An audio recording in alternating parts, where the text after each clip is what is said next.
Hello, my name is Ayman Nawaz. I am 20 years old and I am a third year medical student at King Edward Medical University, Lahore, Pakistan.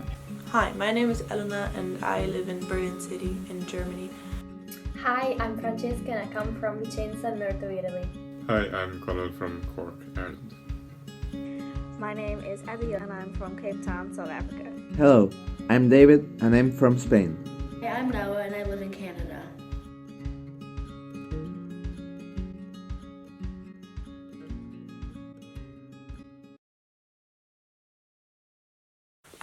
So in Germany or Berlin, the same rules apply as in many other countries, and you're allowed to go out with your family that you live with.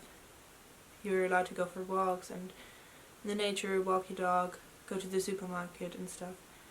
You're not allowed in anyone else's flat or house that you don't live in. Oh, and also the public transport in Berlin is still running. There's like some restrictions that you can't go in the front door because there's a bus driver and stuff. You can only take like the middle and back door. But yeah. Basically, we're under really strict lockdown here, so the only time we're allowed to leave our house is to go essential food shopping, to collect government grants, to buy medicine, or to donate blood, which is getting more important now going into Ramadan because our large Muslim population will not be able to donate. We're not allowed to go for any runs, any walks, or to walk our dogs or anything. And they're taking this really seriously. If they catch you walking your dog or running, you are liable for up to 5,000 Rand fine and up to 6 months in jail. So the social distancing rules in my country right now, which is Spain, are that we must stay at home all day long and we can only go outside to go shopping or to walk our dogs, but we cannot go very far away from our house. Only one person in each family can go outside. The situation in Spain is not very good at the moment, so it was necessary to do all that. And we go outside to do all that stuff.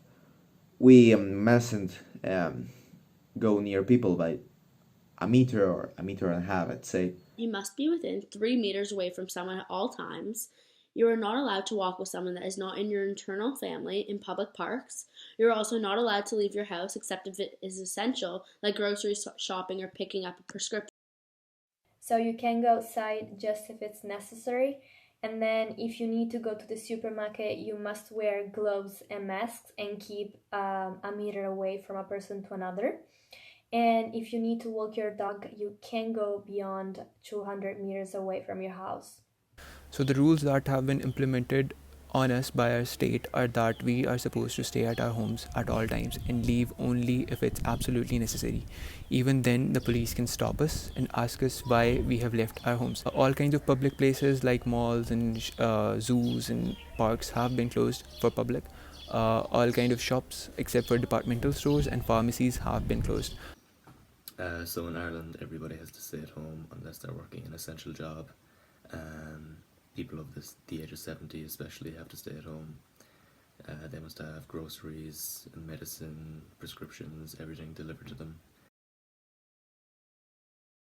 Basically, in the morning, I do follow online lessons, and then in the afternoon, I'm lucky because one of my closest friends is my neighbor, so we work out together in the backyard, but being, of course, distant to each other. And then I watch Netflix, I video call my friends, or I help my mom with cooking. At home, I have been quite distracted from the amount of schoolwork that I have, which kills time, so it's nice. I also go on lots of walks with my internal family. Also, watching movies and playing board games have also kept my family and I pretty occupied during this time. I've been watching a lot of TV shows and movies on Netflix. Also, I do my household chores and paint sometimes or cook and write sometimes just to keep myself busy. At home, I've been quite busy because I'm doing the international baccalaureate program. It's called the IB diploma.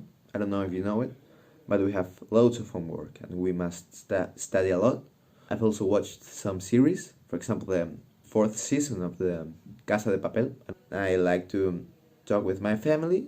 I love playing games with them and I also try to do some sport. The last few weeks I kept myself busy by doing homework and stuff. Sometimes go to a park or a forest or just into the nature in general. I'm trying to read more, and I play my ukulele and just learning new stuff in general, like new pieces or like trying out new instruments. So I've been doing schoolwork mostly. I'm in my final year of school at the moment. My final exams are supposed to be coming up in June. Outside of school, I suppose I'd be doing the normal family things, watching movies with my family. I'd be working outside a lot. I'd be walking the dogs, playing with the dogs. All sorts to pass the time, really. We've been keeping ourselves busy by spring cleaning, doing lots of home workouts, reading, cooking, watching movies, playing instruments. Because in my family, no one has gotten it. No one has got coronavirus. The simple fact of not being able to go outside or to have a normal life, that causes an impact in your life. And my mother is still working because she's a nurse, so she goes to the hospital. So I'm careful with her because she's a little bit exposed. Well, thankfully, no one in my internal family has gotten impacted by the coronavirus. However, some of my family friends have just currently been hit with it, and which is really, really unfortunate. And other than that, the most that it has impacted my family so far is just the fact that we cannot go visit our loved ones, especially my 85-year-old grandmother who lives by herself. Impacted my family in the way that we spend a lot more time with each other because they're also on holidays right now, and that's great. And also big difference is that I won't be able to see my grandparents for a long while. I mean, other than bringing groceries to my grandma and stuff, but that's not really spending time with each other. We're eating a lot more together as a family. We're taking it in turns to cook, which is interesting. My grandmother is not allowed to leave her floor in her retirement home. We have to do all of her food shopping for her and drop it off outside where someone who works there will come and collect it and give it to her. My father is still going to work, so he's going to work every weekday.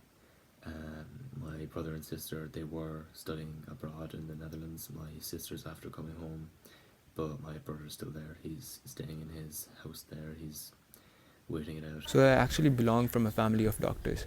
So my parents go to their hospital daily. My brother is actually a resident in the UK. He has been appointed at the ICU of the COVID-19.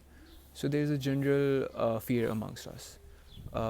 Basically that rooting from the fact that my parents are of old age and they going to the hospital daily are at a greater risk of being in contact with the virus. So basically, my father is not working at the moment. My mother is a teacher, so she's attending online classes with their students. And my brother attends university in Naples, so he came back home, but we're happy to be together again. Right now in Ireland, everything is fairly okay. There's obviously a shortage in masks, in hand sanitizer. Food is still on the shelf in the grocery stores.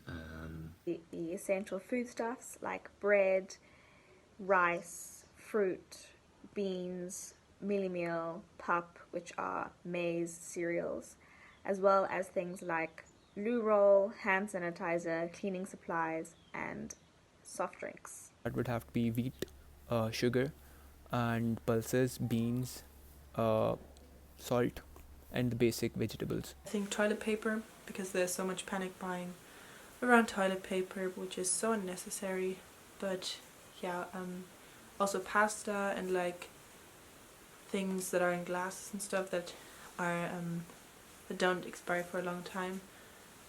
Ever since people are demanded by the Canadian government to stay home, I think the most popular essentials in Canada are basic supplies like toilet paper, masks, hand sanitizer, food, soap, and paper.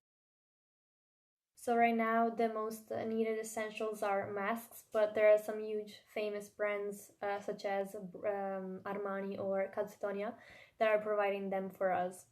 At the beginning, everyone wanted toilet paper, but yeah, I think But now I think the most important essentials are gloves and face masks. I would like to say that by maintaining the basic rules of social distancing and proper hand wash routine, we can minimize our risk of contracting COVID-19. The message I would like to give to the whole world would be stay strong and may God bless you. For the final message, I'd say that we need to stay positive. I think that this virus didn't bring just negative aspects, but also positive ones. We now have so much more consciousness about the real importance of life, which are nutrition and health. And the only way to combat this virus are partnership and share responsibility. So we need to keep in mind that our action could compromise the destiny of others, and that at the same time we depend on them. With regard to a message of hope, I suppose everybody's situation is different, everybody's living conditions are different. I suppose an important thing is just to keep the head, stay calm. Is that even though it's a very, very, very dangerous pandemic, the humanity has survived worse things. I think if we fight together and we stay at home, because we must stay at home and be careful, we will pass through this, because we can do this. Stop panic buying and to try to keep calm and stay sane. Even though I know it's hard, and you can always see that other people are in pretty much the same situation as you are. And I know that all of the things I can do in quarantine are like a big privilege, and that I hope that things get better for people who are not in the same situation as I am. Yeah. Some messages of hope that I have for other people around the world is to please social distance and be aware of your actions, because you can affect the rest of the world around you. Also, just to stay hopeful, because we're all in this together. Because the coronavirus is a pandemic, a lot of people around the world will be feeling and experiencing the same thing, bringing us closer together as a human race. This is only temporary, and we will come out of it stronger, closer, and more united. We are much stronger than we know, and we can do this together.